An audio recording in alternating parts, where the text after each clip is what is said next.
ایستید. یک دقیقه گوش کنید. ایسته. من کارتر، این کاپیتان لی. ما اومدیم که جوانی سویانگ رو کوبیم. چخیل به اجازت او آن را کافتن ممکن نیست. ما اجازت نامه داریم برای کوفتن. برای همین اومدیم. کارتر. من خودم همش رو حل میکنم. ایستید. آیا به شما ناموختن که کلانسال رو باید حرمت کرد؟ یک طرف ایستید. شما نمیفهمید من کی هستم. ببخشید من نمیخواستم این کار شدنش.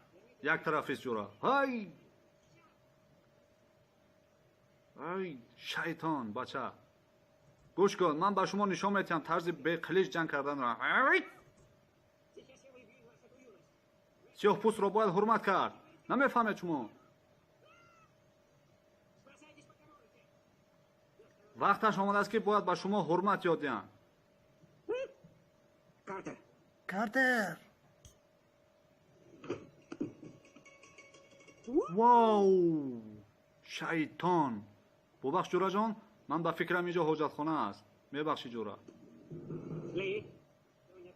لی به من مانع پیش اومد. کارتر.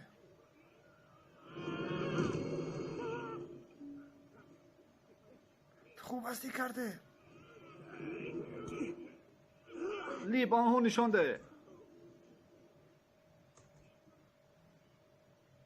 لی به من پاچکن رسمو.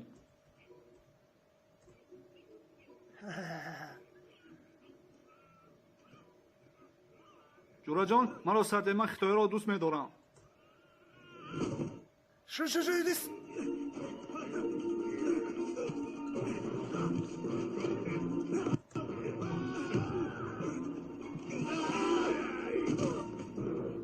جورا جان لی، من به خطایات تسلیم میشوم.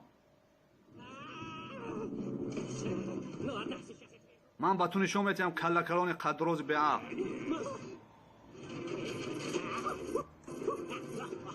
زنگی خنده آور.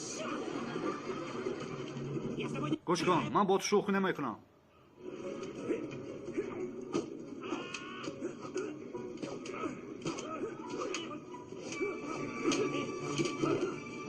سرته من نزنم.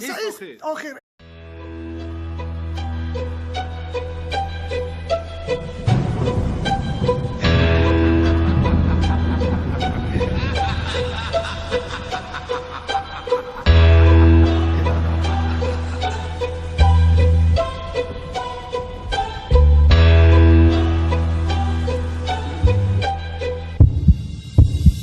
Fight!